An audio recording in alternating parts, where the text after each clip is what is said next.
going on, Reef Builders? I am Jake Adams coming to you from Aquatic Art Inc. And I got my buddy Zach holding the camera. Thanks for doing that, Zach. And I'm here to meet up with Chris on one of the days that Aquatic Art is actually closed because, like the last video where I went to a store in Boulder and picked up this ginormous F-boat coral, you definitely have to go back and watch that video if you haven't seen it.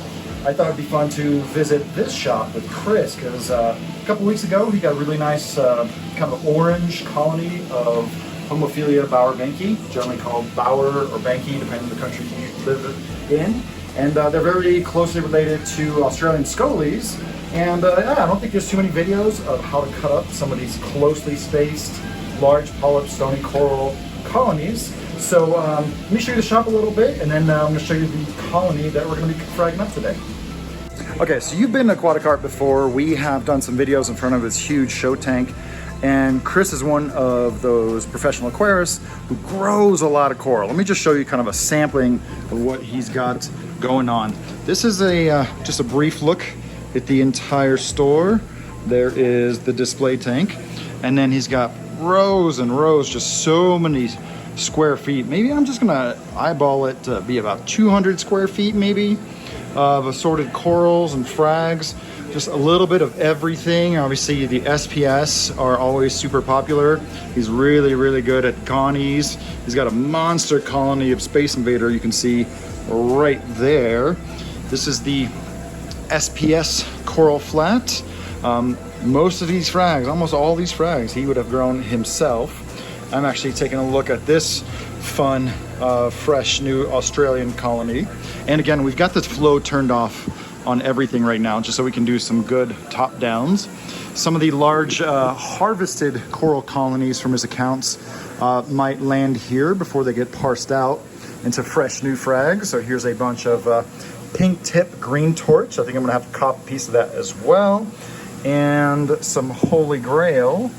And this is one of the few places where you'll find Oregon blue torch just kind of sitting loosely right here, harvested from his display tank. But let me show you the coral that we are here to do some work on. It's this peachy orange Bowerbanki right here. Let me see if I can pull it up from the base. Oh yeah, look at this beautiful little tangerine guy. Really beautiful coral. I think he's already taken a couple frags and cut them, and he's only asking like 50 bucks a head, I think.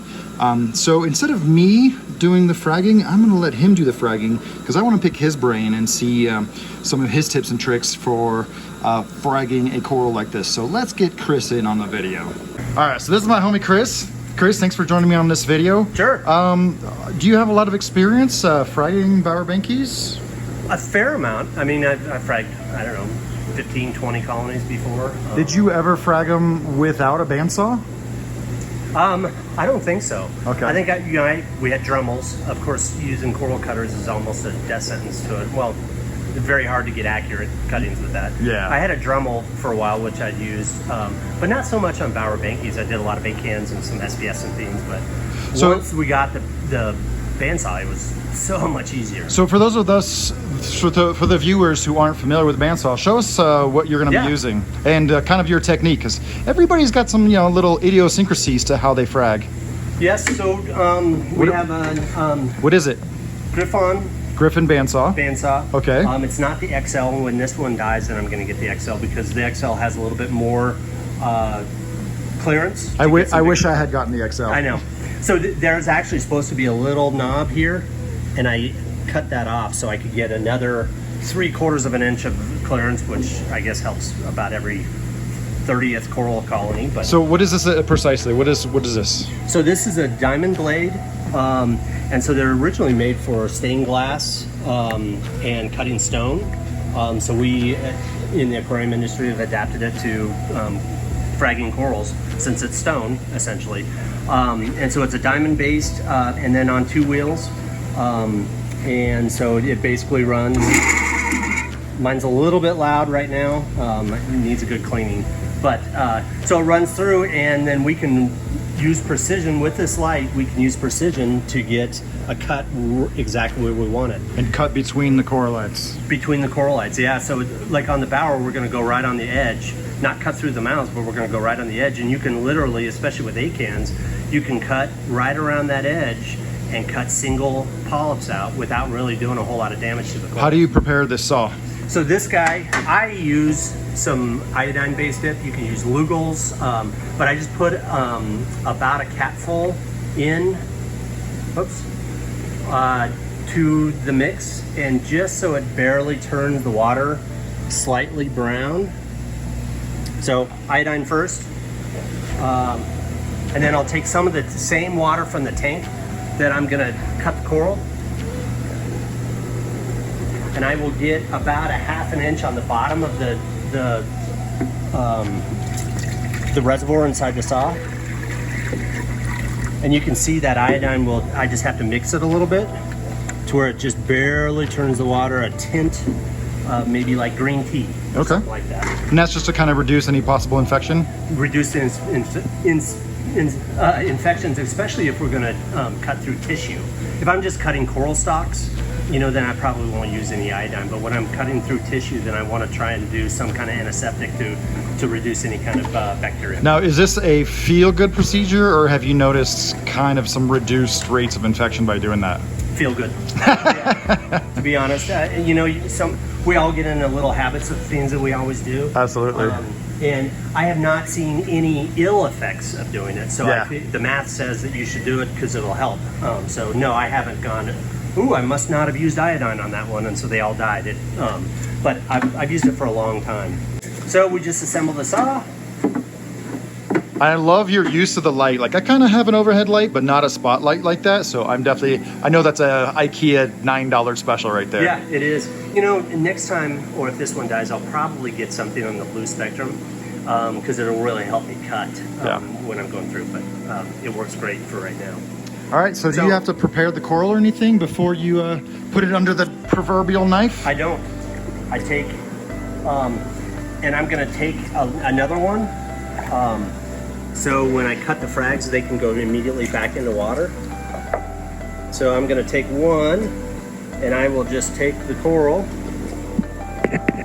It's always good to also get some kind of a game plan as we're going. You know, what do I want? Do I want single heads? Do I want double heads? Do I want to cut it in half? Or if you're fragging, have your plugs ready or your tiles ready. That's a big one. Yep. I like to have that set up before I cut. Sure. Are you going to put these on tiles or just kind of let them rest as is for now? I'll probably put them on tiles. Okay. We'll put them either tiles or frag plugs, one of the two. All right. So I'll take him over. I gotta tell you, it's so much more satisfying for me to film you doing this than for me to film and do it at the same time and sure, narrate. Yeah. That would be hard. This is easy. So I'll just kind of, once again, I'll kind of go through and try and get a game plan. So I'm gonna try and cut through these ridges, and I'm probably gonna cut this one just all the way in half down that ridge. I think that's a good point to make, is like, you can zigzag through the core lights, but if there's one good clean cut that'll cleave the coral and give you something smaller to work with, that's a good first step. So much easier to work with smaller pieces. So I'll go through that.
on video. There we go. So right back in the water. Now I missed that last one by a little bit. You can see right there. I should have been on this ridge a little bit more, but all the other ones look like they're going to be healed very nicely. So then I have another, now I have two. And it's more ornamental, right, to cut between the coralites, and it helps heal it faster. It does heal it faster. But the smallest sliver will grow back. Sure, sure. They, you know, and when you get it on there, I can frag these, and by tomorrow they'll be big and puffy. I mean, it looks just like that. If I get really on the ridges pretty well. So after I kind of look at how everything came about, now I'm kind of gonna make my next plan. So this time I'm gonna cut along this ridge, and then I can get two big fat bowers for single polyps. So that's gonna be my next cut. Cool. Let's do it up. So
there we go. The other thing I like to do is I don't want to put that on that size on a frag plug. So I will also, they're not level. Right. So I'm going to take and just cut. I don't want to cut too deep because I don't want to get into the tissue of the coral, but I'm just going to trim them up so I can just go down this side.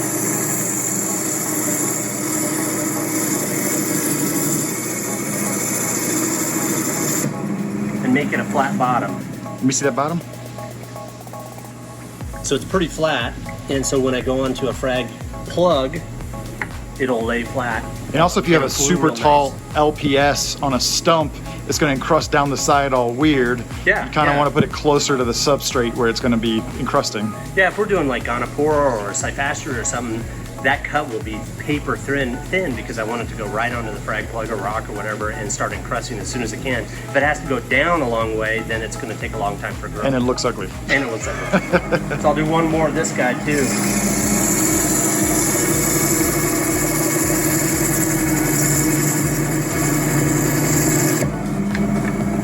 Pretty easy to do. Once again, another flat can go right on. It's a little bit of a point, which I usually don't like to do, but with bowers, they'll fluff up so much that it'll kind of cover it up. Yeah. Okay, so what about some post care, right? You have a lot of sloughing right here. Obviously, you don't want to put that right back in the tank, so what do you do? So usually I'll go and in this water, I want to get that mucusy and a lot of the particles from the rock that I just cut.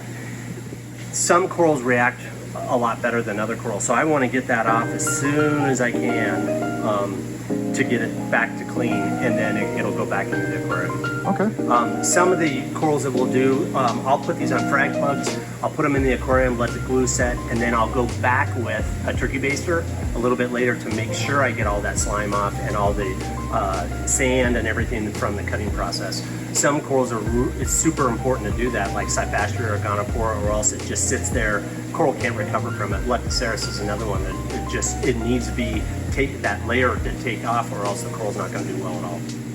So I noticed that you have a bunch of, you have several other Bowerbanki colonies over there. What was it about this coral that made you want to propagate it and distribute it?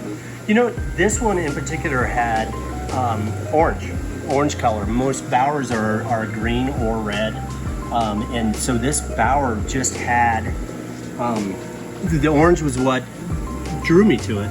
But when you look at it, it has red mouths. It has some green in it. It has a different shade of orange and some modeling in between the two. And I figure under some time feeding, under some good lighting and everything, possibly could get some different colors that come out. So this one was just, I hadn't seen one like this. Orange is a very popular color. I mean, I love orange, but especially in the Scullies and the Bowerbanki. Yeah. Those are special. Yeah, Euphilia, anything orange, you know, has a different color. I mean, everybody has greens and reds are pretty plentiful as well, but orange is a tougher color to come. And while we're here, a lot of people have been asking about this orange hammer. I swear, every time I come in here, you have to like talk to people, 2 or 3 different people about it. That's a really nice hammer. It is. I've only seen a couple of these come through that are this color of orange. We get this color, and this is Indo orange, and this is an Aussie orange, but this one is different. It's just a different color. And so I spent a lot of money on it, but I had to have it. So you already made some frags maybe a couple weeks ago. You want to show those off and talk a little bit about post-fragging care? Yeah, we made a couple, some of them in the outside rim, and we cut these a couple weeks ago. These 3, plus a couple others that we've sold. I think it's important after fragging, especially for bowers, that they go into some lower light. And so I don't want to hit them. They're already stressed out through the fragging process, so I don't want to hit them with a bunch of light. So I kind of put them, I did a section that was kind of away from the lights. And then we also want to give them some good flow, especially for the first few days. Right, try to just get all that funk off. Get all the funk off and let them go through. I don't want any brown jelly or any kind of other bacteria or anything to start being able to colonize on it. So I want to make sure that there's some flow on it. But you want to keep them in just kind of a triage, gentle area where they can recover, huh? Yep, exactly. And do you have any other general care tips for people who have Bowerbankis or looking to pick one up? Lower light. And Bowerbankis are one of the funnest corals to feed, in my opinion. You can throw some in. The frags that we just made, I bet within an hour I can put some food in and they'll do a feeding response. And so I think you can really pack them. They're not like some kind of like a mushroom that takes a long time for it to close up, and your yellow tang or your cleaner shrimp comes and pulls that food up. They're going to feed pretty quickly. And so I think getting a lot of food to them is great with the low light and good water conditions. Very cool. I think this is going to turn out to be a really great video. If the viewers want to see you frag something else up, go ahead and put a comment down below on what kind of coral you'd like to see him frag up, because he's got a lot of great ganies. Let's do ganies next. And I think that would be a really fun one. Yeah. Cris, thanks a lot for your time. Yeah, you bet. And we'll catch you guys on the next video. Okay. Bye.